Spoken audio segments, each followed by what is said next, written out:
When I thought about code switching, my natural understanding of it was as something generally negative. But I feel like you really helped me reframe that concept into trying to be more relatable. Can you expand a little bit more, like what code switching is and what your view on it are? What advice around that do you typically give? I say that if you're code switching, you put on the uniform you need to play wherever you are.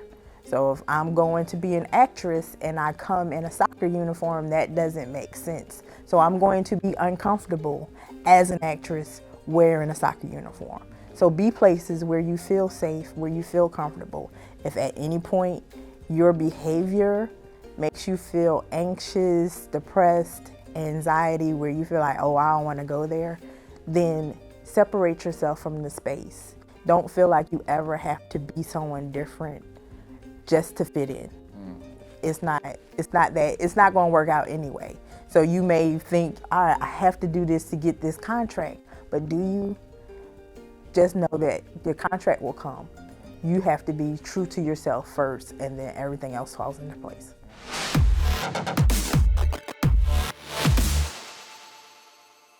Rashaan, Yeah. welcome to Empathy Led. It's my pleasure to have you on the show. Thank you for making the time. Thank you. Thank you. Yeah. So where I wanted to start is, I think anyone who speaks to you for even 5 minutes quickly realizes that you are a woman on a mission. And I wanted to hear from your own word, like, one, do you feel like you are a woman on a mission, and what would that mission be? I think if I'm going straight mission for anybody, it's to close the wealth gap. And the only way to do that really is to own your own or have your own. And so how do I help people that might be interested in it but don't know the steps to take? How do I help them get there? Yeah. Because I feel like when I think about all the things that you are involved in, it feels to me that creating opportunities and giving access to people that may not always have the opportunity or the access, or groups that may not always have opportunity, is the through line that stitches together all your work. So when did that become an important part in your life, and when did you feel the need to get in the game? Because I feel like for so many of us, we are conscious that that is an issue, right? We are conscious of the inequity and the disparity in the world, but not all of us always get in the game. So when did you decide to get in the game and to play an active role in making some of the changes that you wanted to see in the world? I think when I saw the disparities in Atlanta, I worked in Atlanta, in Midtown, and all of the people that own property and had opportunities didn't look like me, but it was Atlanta. So when you think about like this little chocolate city in the South, and this is supposed to be great, and then I'm here and I'm looking like, but there's nobody at this table making the decisions with bankers and developers, and they're building all around and you're being displaced. So what is it that I'm supposed to be doing, or we are supposed to be doing, to make sure that we're all getting this opportunity? Then I had the great opportunity of working with a social service organization in Atlanta, and that's really seeing that they're being dealt some crap. Like, the decisions are being made based strictly on economics. And even if you were trying your hardest, you still weren't going to get those opportunities because it was generational and it was decided. And the system was created to make sure that only a few people that were Black or brown or not from the country were going to get those opportunities. And they had maxed out. And when you see it in Atlanta, it's kind of like hurtful. And nobody thinks about, like, well, it's better now, so yeah, it's great. Right. People are stepping up and saying we need to create some more inclusion all over the place, but we had to start at home. Right. So that's when I realized that if I'm not in the room, I can't really support the things that are going on in our communities. Yeah. So I think this might be then a good way, for a roundabout way for me to ask about your professional growth. So what was your starting point, and what have been the stops along that journey since you started then? So I started off in tech and didn't get the opportunity to be in tech because I didn't look like the people that were hiring. And I became an administrator So that was the opportunities for Black women in the South. It was like, okay, you can go get me coffee, you can type these memos, you can schedule these appointments, and that's what we have for you. And doing that, I was like, okay, it's going to pay some bills, but is it going to feed my soul? And then working with nonprofits, you have to do everything. So from PR to graphics to writing grants to managing budgets and just growing with that organization, doing everything that needed to be done because there was no funding to do it. So we had to become all hands on deck, from the washing the clothes to to supporting the mission. It's like mission-based work is really different when you're in a low-income area. You gotta make sure the kids have food, and how can you support the families that may be homeless next week, and how do you create jobs and programs that are really going to be solution-oriented, not just something that somebody might throw some money at and then next year decide that I don't want my money to go there. So starting there and working in nonprofit for over 20 years and seeing the different needs and having a skill set that made me committed to also supporting small nonprofits, especially Black women founded. One of the things that are important to us at the agency is really to figure out ways we can champion and amplify causes that enhance the human experience, that improve the human condition, and naturally some of that involves nonprofit. So maybe this is an opportunity for us to learn from you. What are some of the, from your 20 years plus year experience in nonprofit, what are some of those needs that nonprofit have, and what are some of the ways that people in position of power, whatever that power is, what are some of those things that they should be thinking about that are better ways to help than just throwing money at it? Social capital is like one of the biggest things that anybody can do. So like when the Red Cross was started, the women got our friends together and they were like, oh, we're gonna do this organization and write me a check for $1,000, $10,000 and that's fine. But our networks are limited, so we can't, the same way we would try to get venture capital, we can't get that kind of funding unless we're proving that what we're doing has solutions.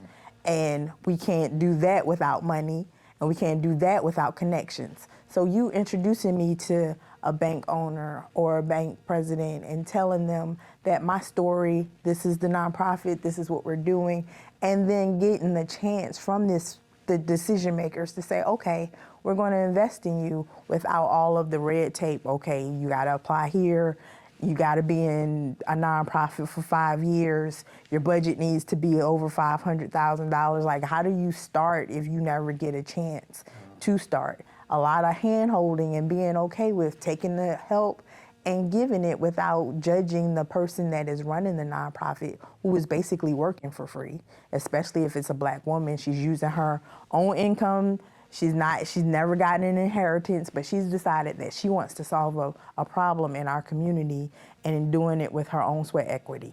And so if she had the opportunities to connect with people, or he has the opportunities to connect with people, then we can do more with more people that are involved. We need wisdom, we need wealth, and we need workers. And most of our nonprofits don't have the wealth or the wisdom. Yeah. And then the same question then, like I feel like we just touched on the opportunity for people to help. And what about for people that are starting, running nonprofit? Like what is your advice for them? Don't do it. Ooh. Tell me more. Nonprofit is not designed to be a wealth generation. It is a nonprofit for a reason. It's a tax write-off. It's not meant to do anything to create, it's not going to really create any impact in the community because it is functional money. It's not ever going to be enough to do anything. Nah. So what is it that you want to do? You want to solve homelessness? All right, become a developer. Build some houses, get those credits that, developers get. What is it that you need to become wealthy so that you are changing the dynamic in the system? So don't start anything that has the word non in it, because you're not gonna make money. And we need money to make changes. Somebody recently said, without margins, there's no mission, right? Like you need. Yeah, some money to it be able sounds good, but I can't feed you, or like lights aren't free. Anything that we need, marketing isn't free, fundraising is not free. And what would you expect us to just give you a grant because you're doing great work? Well, great, but you could have also worked with another nonprofit that already exists if you had free time and that free money, and then we could, start putting our money together and pool it. But my recommendation is always don't start a nonprofit because it wasn't designed to do that. It's not really designed to solve any of the problems that we have. Yeah, I've ever heard it put quite that way. But it makes so much sense. It makes so much sense to think about it from that vantage point. So the goal would be to be out of business. Like your goal as a nonprofit is to not to be needed ever again. Yeah. And so what does that take for you to say, all right, all the kids are in after school programs, all the moms have support, all the kids have scholarships. What is it that we need to do to get there versus how can I get $5,000 or $10,000 and then try to do a field trip and then try to do something else in small? How do we build bigger and create a legacy that is going to also reduce the gap, the wealth gap? Yeah, and for me, this also touches to something that I feel like the reason people start nonprofit is because there's this misconception that for profit cannot do good in the world, right? That if your company is making a profit and is making money, that you cannot do good in the world. But for me, fundamentally, like the purpose of a company is to enhance the human experience in big and small ways. Right. And it doesn't mean curing cancer or solving the dolphin. It just means serving a need in a community or a society or for a specific group of customers that you are serving. And I think when people begin to embrace this idea that,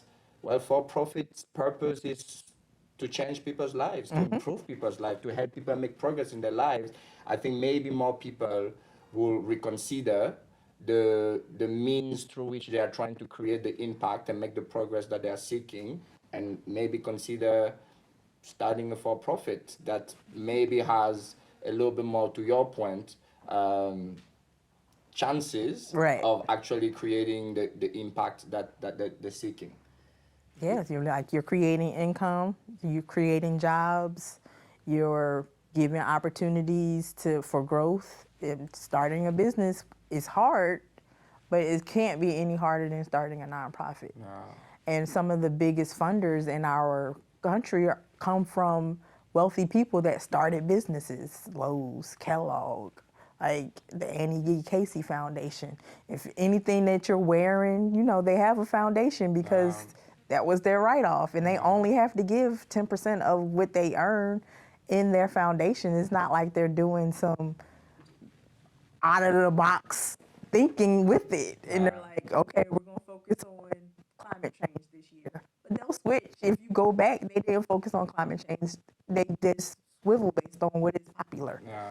So it's not a strategy. Yeah. It's a short-term decision that, if we're going to do hard work, we might as well generate some income and start empowering people to have skills to do it. Yeah. Yeah. So help us understand, or me understand, how you became this person. Like, help us understand, have you been able to reflect on how your upbringing influenced some of these values that you now have and that inform the choices and the mission essentially that you're on? I guess the ancestors were just like putting in a hodgepodge of stuff because I do so many things. Let's see. Single mom raised me. She was always an entrepreneur. I never saw her go to a 9-to-5. Oh, wow. But I've also experienced they put the lock on the door and your stuff is on the corner and we got to move again. I went to 8 different elementary schools before I got to 6th grade. And it's like, so seeing that was like, do I want to do that? They hadn't even named it entrepreneurship yet. Do I want to do that? Maybe not. And then just being the only child, like figuring out things. Let's see, I like to read, I like to do, and then becoming a teen parent myself. So she was 19 when she had me. I was 19 when I had my son. And I was in Atlanta and had to figure it out. It was like, okay, what are you going to do to make sure that your why, which is him, has the opportunities that only money can buy? Like, does he get to go to football camp, or do you decide that I can't do that because I didn't make enough money, and that's not an option? So him not having the things that he needed or wanted wasn't an option for me. So I did what I had to do to make sure that he had a quality of life that I knew would make him successful. And so you're going to college? Nope. As a 19-year-old, I did not have a college fund for him, but I will take out these loans and we'll figure it out when it's over. And then 8 years later, having a little girl, and it's like, okay, now this is some new stuff. She's going to want to do some different things, and she's decided like college not really my thing. So I'm like, all right, are you sure? So it's just like, I guess my community, looking out for the people that look like me and seeing what they needed, and a hodgepodge just came through, and from graphic design to grant writing, like, I'll do it. Yeah. So what is your advice then to young people like me that are trying to find their way and navigate a professional world that is not always as inclusive, as equitable, where we don't always have the same access to opportunities? Like, what is your, I'm sure the circumstances that you need, but what kind of advice do you find yourself giving over and over again to young people?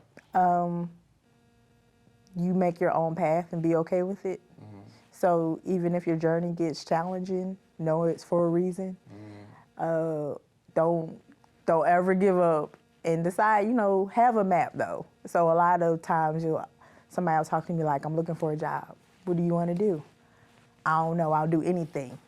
That is like the worst thing to tell me, because you don't have a plan and you don't have enough faith in yourself to pursue it. Like, okay, you want to be the president. All right, what are the steps for you to be president? So at least start doing these steps to become president, and whatever else happens in the process, you'll have some great skills and some fun while you're doing it. But don't tell me that you want to be a soccer player, but you never practice. Like, be consistent, work hard, have fun, and appreciate the moment. Like, we always focus on stuff that happened in the past, or we always worry about the future. I am like, dude, we here now, enjoy it. Whatever happens tomorrow will happen. And whatever happened on the news, it already happened, so why would I stress out about it? So just be present and love yourself enough to be like, okay, we got this. So give yourself a pep talk every morning. Come on, let's go. Let's fight. Yeah. Do you find yourself giving a different kind of advice to young men versus young women? I would probably use different terms. Okay. So if you're an athlete, I will use football terms or whatever the athletic terms. If you are a techie, I'll use those terms. So whatever the audience is, so as in marketing, I would try to target the audience to be relevant.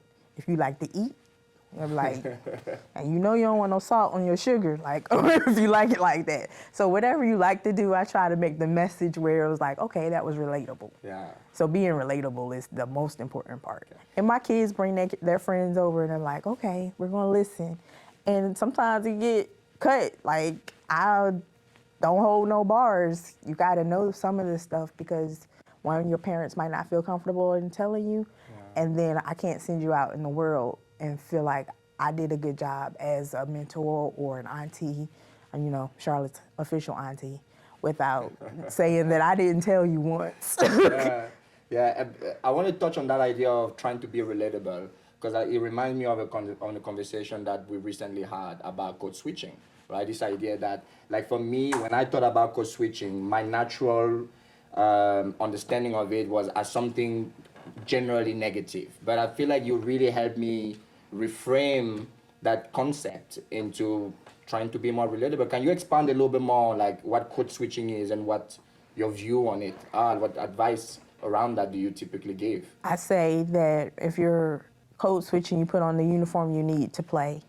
wherever you are. So if I'm going to be an actress and I come in a soccer uniform, that doesn't make sense. So I'm going to be uncomfortable as an actress wearing a soccer uniform. So be places where you feel safe, where you feel comfortable. If at any point your behavior makes you feel anxious, depressed, anxiety, where you feel like, oh, I don't want to go there, then separate yourself from the space. Don't feel like you ever have to be someone different just to fit in. It's not going to work out anyway. So you may think, all right, I have to do this to get this contract. But do you?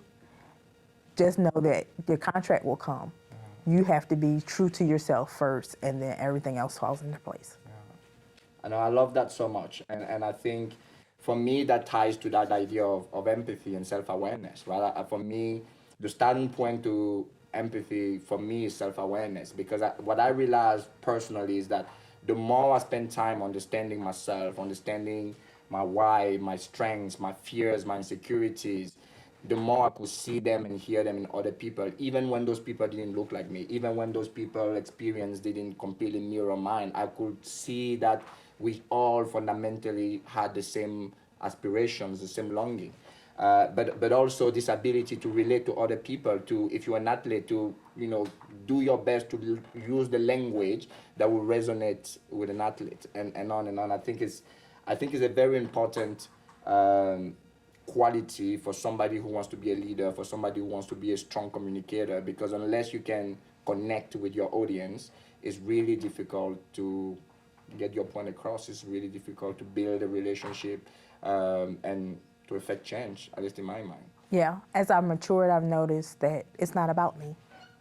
And ultimately, once you get to it's not about you, then a lot of things become easier in communicating.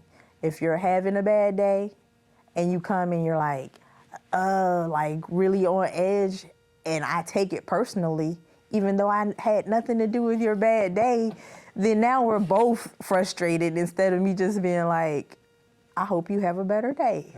Or not saying anything. Why do I need to poke the bear? Like, we will get to the point where we want to be heard so much that we'll just make somebody feel out of place or worse than they already felt already. So why I don't have to be that extra negative. If you have a bad day, I'm not going to be the person that makes it worse by saying you are having a bad day. Like, I don't need to remind you. So what is it that I can say, or what I can do, or how can I be quiet and listen so that as you get through your bad day, we know that when this is over, you feel better. No, I love that. I feel like this idea of quietness and stillness isn't talked about enough, isn't celebrated enough, because I think the loudest person in the room, the one who's the most braggadocious, the one who seems to have the most confidence, those are the people that are usually put on a pedestal. But I think there is some real strength in those introverted qualities of listening, of introspection, self-awareness, being the last person to speak, trying to relate to others, not taking things personally. I think the older I get, the more power I see in those softer qualities that really are super powerful. Yeah, I think it's an age thing, because when you don't feel comfortable doing that, because it would be like code switching.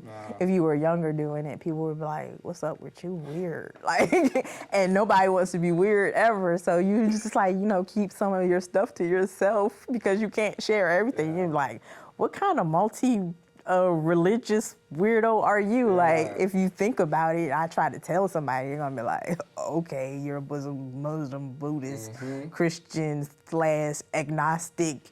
I wasn't there, I can't confirm or deny. But so you gotta be able to talk to yourself in silence so that you don't have to worry about being judged, because I didn't tell anybody, but somebody knows. Yeah.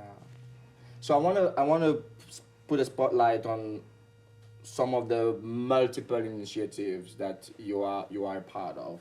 I don't even know which one to start with. Maybe we start with Black Tech Charlotte. Okay. So tell us a little bit about what that is, what the mission is there, and maybe even how people can get involved. So Black Tech Charlotte was started in 2016 by 3 women, Anovia, Sherelle, and Frida, after there was a shooting in Charlotte of Keith Lamont Scott by a police officer. And they noticed that in our community, there was no place, no safe space for Black technologists to come to learn, to network, to, to build social capital without being judged or having to code switch. We call it coding and switching, or just to be and to learn and to have possibilities. So they started the organization, and unfortunately, Charlotte is Charlotte. You can start a nonprofit again, and then they decide, yeah, we don't want to do that anymore. You can tell that from all of the letters that were written in 2020 by corporations saying we're committed to diversity, equity, and inclusion. And now today it's 2023, and none of them have done anything. So they started the organization, and then they went on to do great things. And the intellectual property was purchased by City Startup Labs, which is run by Henry Rock. He's the founder, and they are focused on reentry. So making sure that if you are just as involved, you have an opportunity to develop a skill, to create a business, to live, which we're not often done. They have taken over the mantra and are providing programs. They do Afrofuturism Fest, they do programs and workshops, and you got to go online, blacktechcharlotteclt.com, and find out more about what they've got going on. But great organization, trying to keep the energy going and doing some exciting work. Yeah.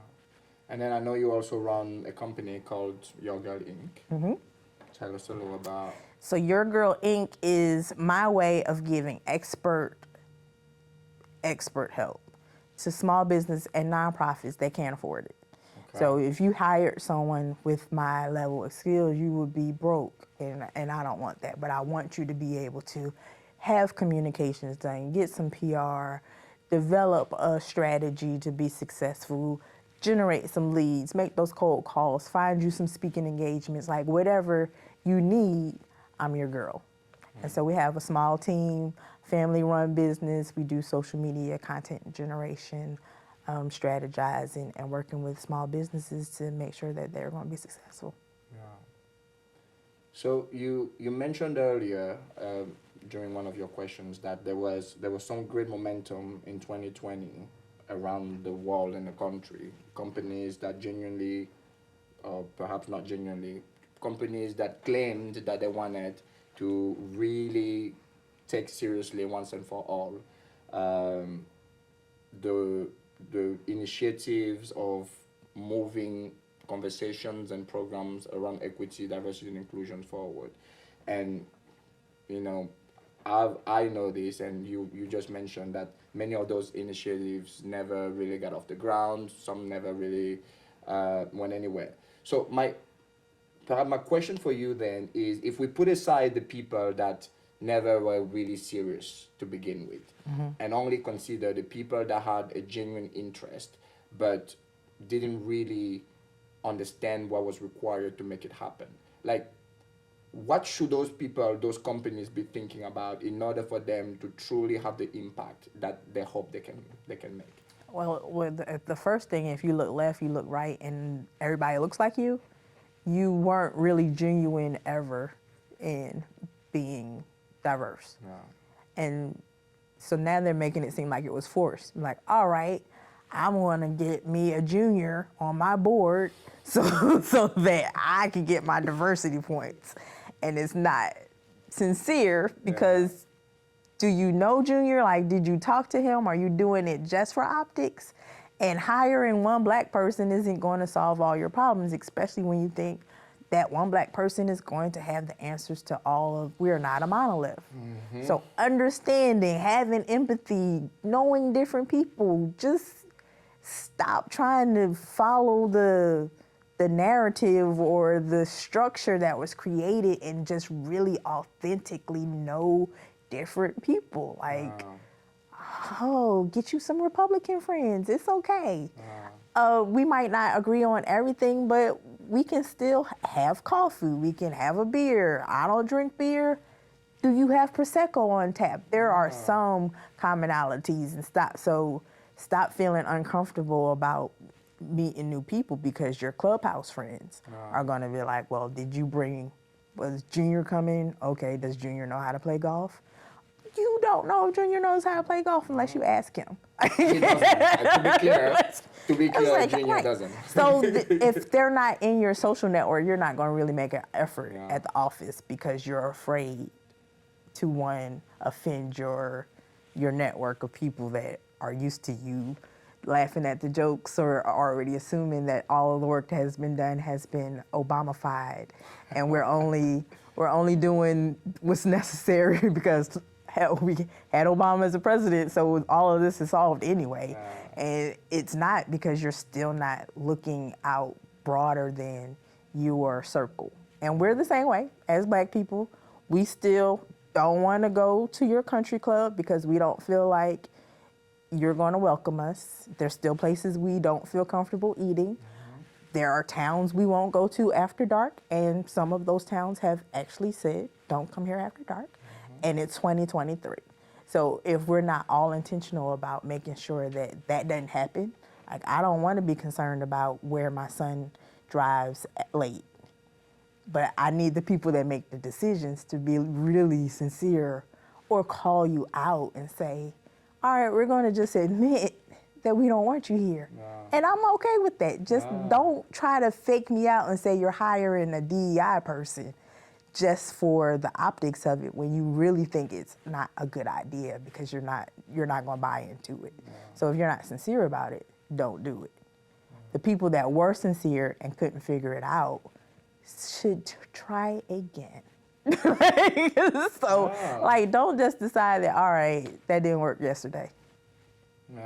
It didn't work. How didn't it work? Like, maybe one person was changed. Maybe one person decided that, okay, this was a great idea. Do it again. Then you got two people. But you can't just stop because you don't feel like it wasn't newsworthy. And so we don't want to do it anymore. And then there are some organizations now that specialize in these kind of things, right? Like, if you don't know where to start, if you don't know what to do, I had a past guest on the show. That's what her company does. Her company goes in and help companies that are genuinely interested in this kind of organizational and systemic change within the organizations to put together a plan of action. Like, for me, what puzzles me is that after all the data, all the research, all the outcomes that already shows, even selfishly, that diverse teams produce better outcomes, right? Like, I still don't understand why DI is a box to check and not something that is a competitive advantage, something that is additive to the culture, something that yields better results. Like, why? But who's it an advantage to? The person that already has the advantage doesn't need to try to figure this out because I already got an advantage. Okay. It's like, I make stock options and millions of dollars. I don't really need to try to figure out how to add anybody that's a woman, a minority, or what are we calling them, to my board or to my staff. I don't have to figure it out. Let the other guy do it. And so they'll start like, okay, we'll start with initiatives that start entry level. We're going to do some entry level hiring. And then you go into the company, ABC Corporation, and all of the people on the road, they're like Black, they're Latino, and then you go upstairs and they're like, okay, it's like 4 or 5 Black, 1 Latino. And you go upstairs, you're like, it's the lady that's cleaning is the Black lady, and then you go upstairs, you're like, I ain't seen no Black people since I was on the first floor. Like, in one building, and all over the city, all over the country, it's the same thing. So as long as the guy at the 55th floor doesn't care, he's not going to make sure that it trickles down so that everyone feels the same passion about making it happen. And I feel like from a human standpoint, just like an evolutionary and human being standpoint, like, unless something really affects you, right? Right. We are naturally wired, this doesn't really it doesn't change my life. I don't know how they got seatbelts. Like, somebody's family, somebody lost somebody really important for them to say, all right, we're putting seatbelts in all the cars.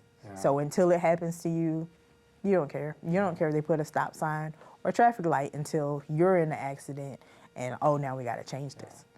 And then the flip side of it is that real change might actually change your life in ways that you don't Right? You're want like, oh, because, man, that was amazing. right? So what do we do? I asked you that before. I don't know. Because I don't know. I mean, all we can do is just keep doing this. Yeah. Keep saying it. Be okay with challenging. And it gets uncomfortable because at any time you'll hear, well, he only got the job because he was black. And Yeah. you're like, what? That man's been in the business for 25 years. And what do you mean he only got the job because he was black? And you really feel like that. And it's heartbreaking because I can't argue with you about how you feel. Yeah. And don't want to be in constant defense of people that I know that are smart and talented and don't get opportunities Like, what are we supposed to do to make sure that we're keep spoon feeding, keep saying it and keep posting it and keep making hashtag give everybody a job. Like what is it that we have to do?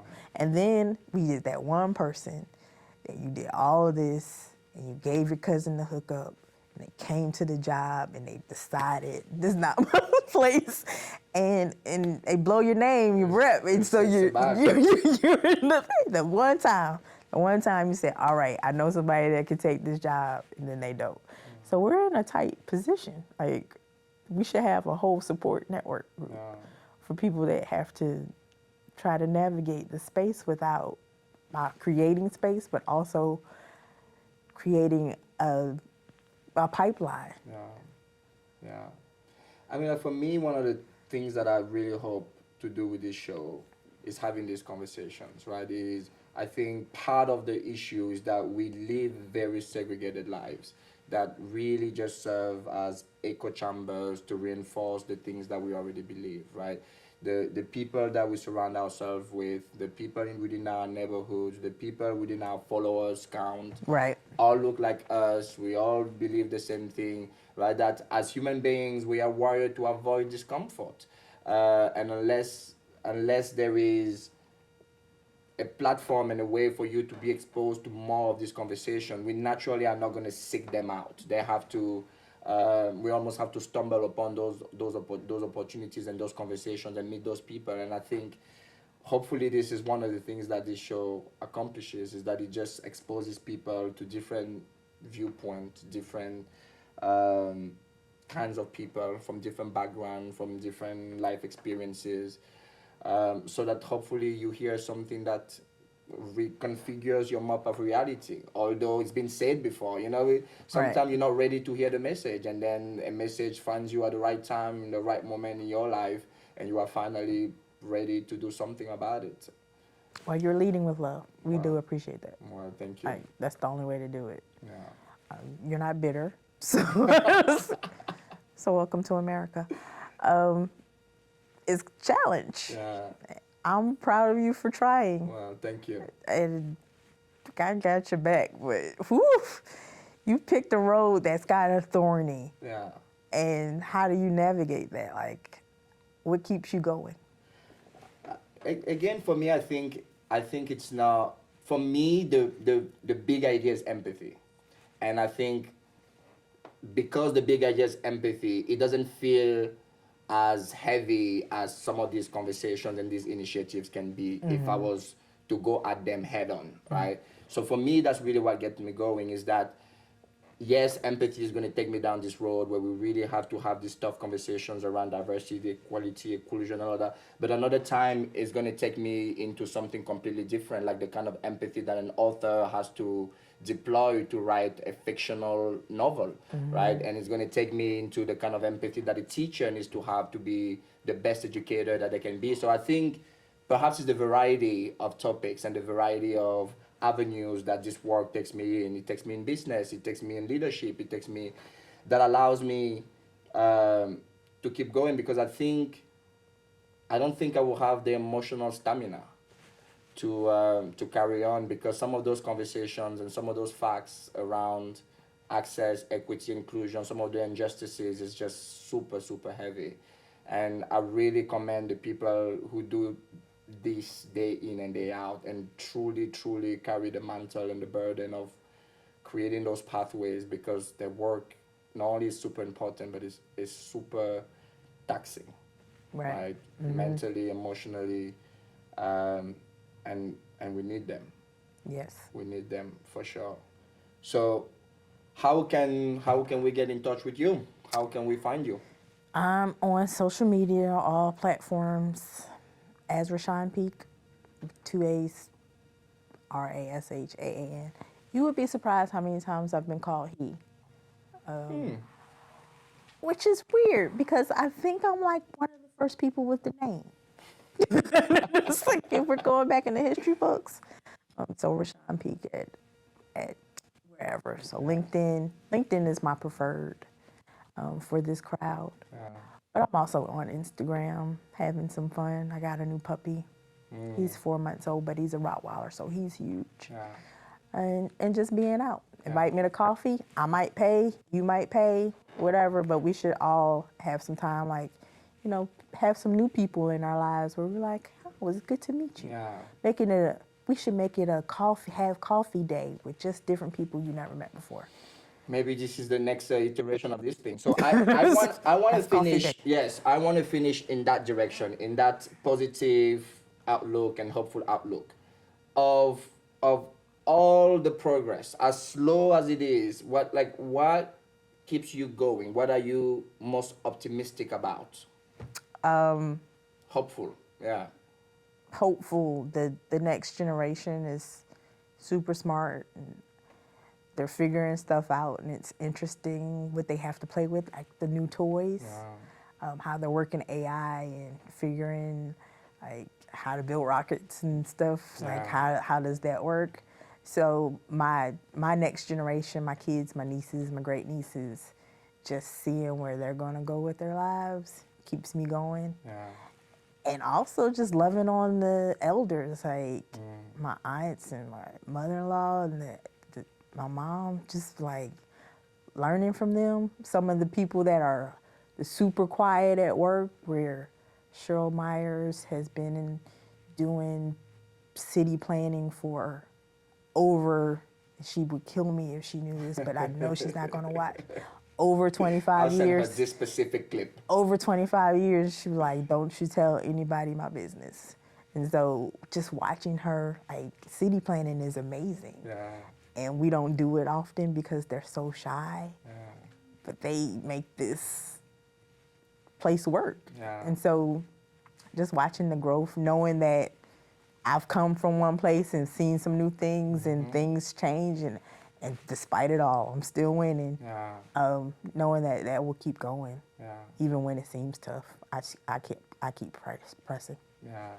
No, I am genuinely inspired and hopeful for the very things. I think, I look at the influence of music and art and pop culture. Like I'm not the only one who says it, but I think artists potentially have more power to change some of these ideas than lawmakers, or right, because when you have like a the kind of representation that we're starting to see in movie, you have the popularity of Afrobeats and some of those genres, right? Like I think there is something powerful at a deeper psychological level that cannot be replicated elsewhere. So those kinds of things make me hopeful, in speaking to the elderly, and the experience and the wisdom, and reminding myself that like, however bad I think I have it, Right. I mean, suck it up. like however bad I think I have it is nothing,